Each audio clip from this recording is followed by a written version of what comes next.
যেন আল্লাহ পাক তার প্রিয় হাবিব নবী মুহাম্মদ রাসূলুল্লাহ সাল্লাল্লাহু আলাইহি ওয়াসাল্লামের মাধ্যমে আল্লাহ পাক এমন একটি জীবন ব্যবস্থা আমাদের মাঝে উন্মুক্ত করে দিয়েছেন যাকে বলা হবে দ্য কোড অফ লাইফ।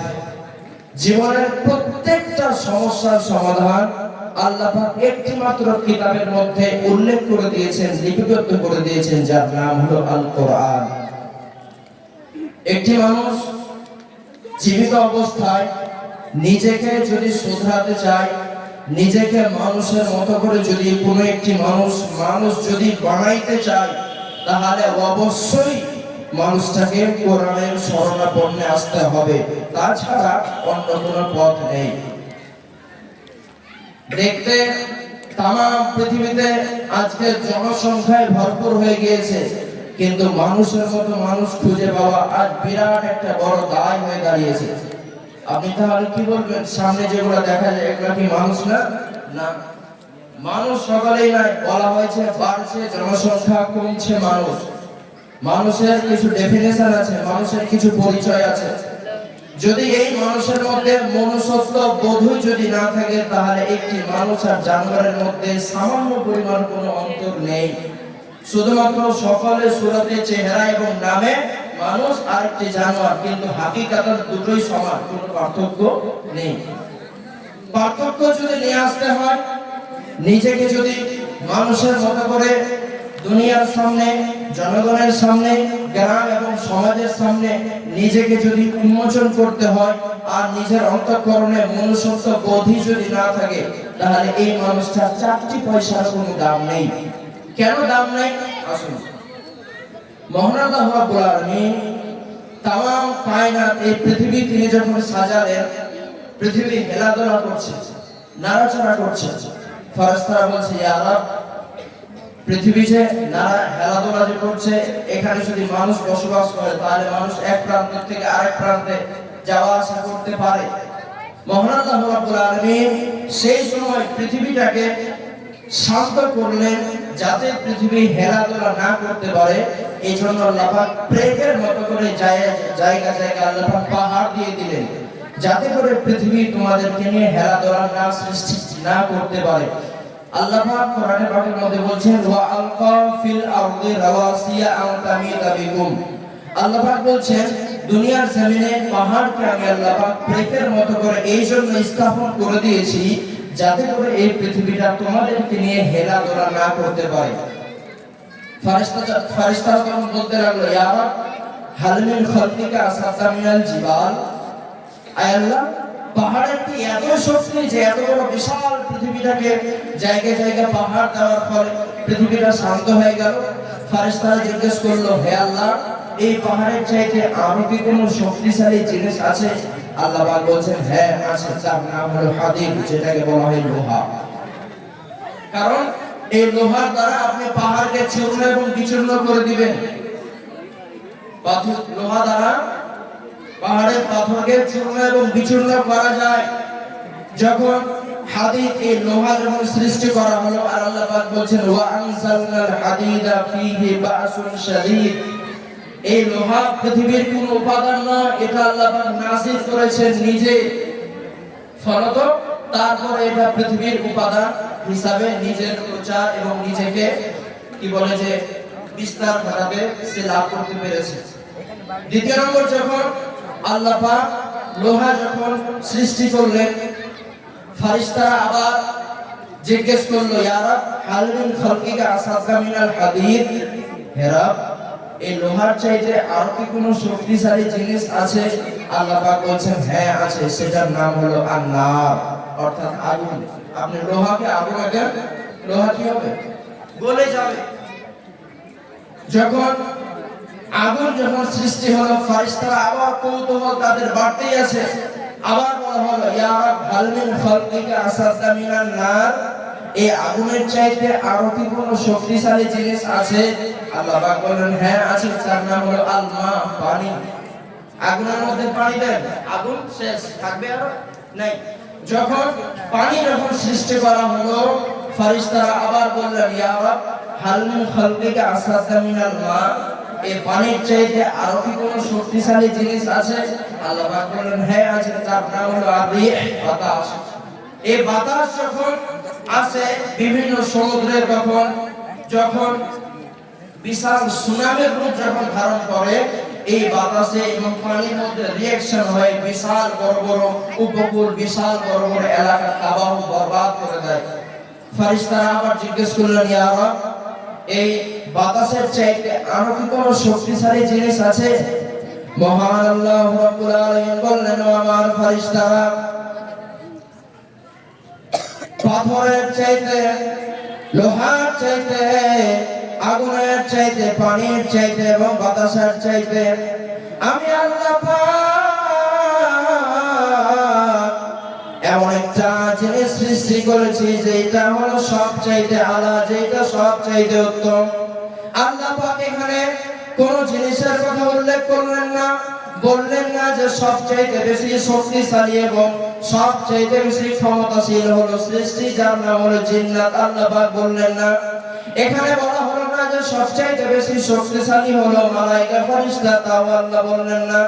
বরং মহান আল্লাহ রাব্বুল আলামিন জানালেন, যদি কোন মানুষ দুনিয়ার জমিনে বসবাস করার পরে মানুষের মধ্যে যদি মনুষ্যত্ব বোধ যদি সৃষ্টি হয়, আর মানুষটা যদি মানুষের মতো করে মানুষ হতে পারে, সবার চাইতে শক্তিশালী হলো সেই মানুষটি।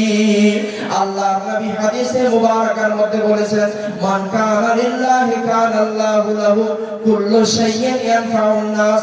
কোন ব্যক্তি যদি আল্লাহ পাকের হয়ে যায়, আল্লাহ পাক ওই ব্যক্তির হয়ে যাবে। আর যখন ওই ব্যক্তি এবং আল্লাহ একে অপরের যখন হয়ে যাবে, কুল্লু শাইইন ইয়ানফাউন নাস, ব্যক্তিটা হাত তুলতে দেরি, আল্লাহ পাক কবুল করতে দেরি করে না। এখন আপনি কি বলবেন? আমরা সকালে মানুষ, কখনই না মানুষ, আমরা কথা বলেন না, আমরা মানুষ। আল্লাহ পাক কোরআনে কারীমের মধ্যে বলেছেন, ওয়ালাকাদ যারা'না লিজাহান্নামা কাসীরাম মিনাল জিন্নি ওয়াল ইনস লাহুম কুলুবুন লা ইয়াফকাহুনা বিহা ওয়া লাহুম আ'য়ুনুন লা ইউবসিরুনা বিহা ওয়া লাহুম আযানুন লা ইয়াসমাউনা বিহা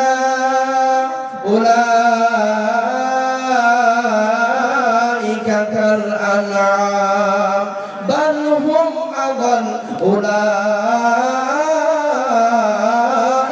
هم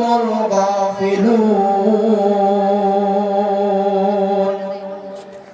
মহান আল্লাহ রাব্বুল আলামিন আমাদের উদ্দেশ্যে আল্লাহ পাক বলছেন, যাদের কান থাকা সত্ত্বেও যারা শুনলো না, যাদের চোখ থাকা সত্ত্বেও যারা সঠিকটা দেখতে পারলো না, যাদের ব্রেন আকল শক্তি থাকার পরেও যারা চিন্তা ভাবনা করতে পারলো না, আল্লাহ রাব্বুল আলামিন এই সমস্ত মানুষদেরকে পবিত্র কোরআনে সূরা আরাফের 189 নম্বর আয়াতে আল্লাহ পাক বলছেন, উলাইকা কাল আনআম, এই সমস্ত মানুষগুলো হলো চতুষ্পদ জানোয়ারের মতো। শুধুমাত্র এদের মানুষ হিসাবে দুইটা চোখ আছে, শুধুমাত্র মানুষ হিসাবে এদের দুইটা কান আছে, মানুষ হিসাবে চিন্তা ভাবনা, চিন্তা চেতনা শুধু করতে পারে। যেহেতু জানোয়ার, তাদের বিবেক শক্তি নেই, আকল শক্তি নেই, তারা সঠিক ভালো মন্দ বিচার বিবেচনা করতে পারে না। কিন্তু মানুষ হিসাবে জন্মগ্রহণ করার পরে, মানুষ হিসাবে জন্মগ্রহণ করার ফলে আমি আল্লাহ পাক এদের অন্তঃকরণে, এদের ব্রেনে আমি আল্লাহ পাক মেধা শক্তি দান করেছি, যার দ্বারা মানুষ চিন্তা চেতনা করতে পারে, ভালো মন্দ বুঝতে পারে। কিন্তু পার্থক্য শুধু এতটুকুই হলো, চোখ দিয়েছি আমি আল্লাহ সঠিকটা দেখার জন্য, যেটা জিনিস দেখার কথা, যেটা জিনিসের দেখার জন্য আদেশ করা হলো, অর্ডার করা হলো, সেটা কোনোদিন দেখলো না। হক বলার জন্য জবানটা আমি আল্লাহ দিলাম, হক কোনোদিন বললো না। হক শোনার জন্য জবান আমি আল্লাহ কর্ণ দিলাম, কোনদিন এই কর্ণ দিয়ে হক কথা শুনতে পারলো না। শুধুমাত্র দুনিয়ার জমিনে বসবাস করে তিলকে তাল বানিয়ে ছয়কে নয় করে, কেউ বলেছে একরকম, উপস্থাপনা করেছে একরকম, বলেছে এটা, তাকে বলেছে এটা, শুনেছে এরকম, মানুষের সামনে ব্যক্ত করেছে আরেক রকম। এই মানুষগুলা মনে মনে ভাবে আমরা যে গোপনে, আমরা যে অন্যায়, আমরা যে অন্যান্য কোন গোপন জায়গায় যে এত কিছু করে হয়তো বা কিছুই আল্লাহ পাক দেখে না, কিংবা মানুষরা আমাদেরকে দেখে না, অথচ আল্লাহ রাব্বুল আলামিন 28তম পারা আমাদের উদ্দেশ্যে আল্লাহ পাক জানিয়েছেন মা ইয়াকুনু মিন নাজওয়া সালাসাতিন ইল্লা হুয়া রাবিউহুম ওয়ালা খামসাতিন ইল্লা হুয়া সাদিসুহুম।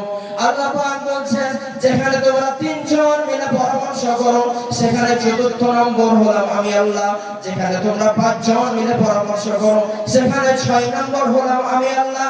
বান্দা মনে রাখো, তোমাদের সংখ্যা যদি এর চাইতে বেশিও হয় কিংবা এর চাইতে কমও যদি হয়, কোন সময় এটা চিন্তায় এই কথা তোমরা কোন সময় চিন্তা করিও না, কিংবা তোমরা কোন সময় এই কথা গুমান করিও না যে আমরা পাহাড়ের গুহার মধ্যে কোন গর্তে, কোন আড়ালে, কোন নিঝুম জায়গায় আমরা মিটিং করি, আমরা অন্যান্য কোন জায়গায় যেখানে মানুষের নজর পড়ে, যেখানে মানুষের নজর পড়ে না এমন একটি জায়গায় তো আমরা আলাপ আলোচনা করি, হয়তো বা আমাদেরকে কেউ দেখে না।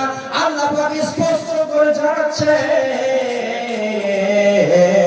বান্দারে যেখানেই থাকো, যে অবস্থায় থাকো, যে পজিশনে থাকো না কেন, আর যতজন থাকো না কেন, মনে রাখবা আমি আল্লাহ পাকের কুদরতি চোখে ফাঁকি দেওয়া তোমাদের সম্ভব নয়। আজকে যারা দুনিয়ার লোভে নিজেকে দুনিয়ার জন্য বিক্রি করে দিয়েছে, যারা নিজেদের অন্তঃকরণকে, নিজেদের কালকে দুনিয়ামুখী করে দিয়েছে, যারা শুধুমাত্র ভাবে দুনিয়া নিয়ে, যারা শুধুমাত্র মনে করে দুনিয়াই হলো আমাদের জন্য সব, অথচ আল্লাহ রাব্বুল আলামিন আমাদের জন্য জানিয়ে রেখেছেন বান্দা কোন সময় তোমরা এই কথা ভাবিও না যে তোমাদের মরতে হবে না, আর যদি তোমরা মরেও যদি যাও তাহলে তোমরা আবার এই কথা চিন্তা ভাবনা করবে না যে মরার পরে আমি আল্লাহ পাকের দরবারে তোমাদেরকে ফিরে আসতে হবে না, এমনটা তোমরা কখনো চিন্তা ভাবনা করিও না। দুনিয়ার জমিনে পাঠালাম আমি আল্লাহ পাক, পরীক্ষা করছি তোমাদেরকে, এর থেকে তোমরা ট্রান্সফার হবে, তোমাদেরকে মুনতাকিল করে দেওয়া হবে, তোমরা ইন্তেকাল হয়ে যাবে কবরে। কবরের জীবন শেষ হয়ে যাওয়ার পরে দুনিয়ার যখন হায়াত শেষ হয়ে যাবে আমি আল্লাহ রাব্বুল আলামিন আবার তোমাদের প্রত্যেককে আমি আল্লাহ পাক কিয়ামতের ময়দানে তোমাদের প্রত্যেককে আমার দরবারে উত্থিত করব। এই দরবারে যখন উত্থিত হবে বান্দা মনে রেখো তোমার জীবনের ছোট বড় জানা অজানা সাগীরা কাবীরা, জেনে না বুঝে, বুঝে না বুঝে, দেখে না দেখে, দিনের উজালায় রাতের অন্ধকারে কোন অবস্থায় কোথায় কি করেছো সব কিছু তোমার দরবারে তোমার সামনে তুলে ধরে হবে। ওই দিন তোমার অবস্থা হবে কি? আজকে তো মানুষের মতো মানুষ হতে পারলে না। আল্লাহ পাক আমাদের জন্য বললেন ওই সমস্ত মানুষরা চতুষ্পদ জানোয়ারের মতো, যাদের চোখ থাকতে যারা দেখতে পারলো না, যাদের কর্ণ দেওয়া হয়েছে যারা হক শুনতে পারলো না, যাদের বিবেক শক্তি দান করা হয়েছে এটা দেওয়ার পরেও তারা চিন্তা ভাবনা করতে পারলো না, এমন মানুষদের ব্যাপারে আল্লাহ পাক বলছেন উলাইকা কাল আনআম।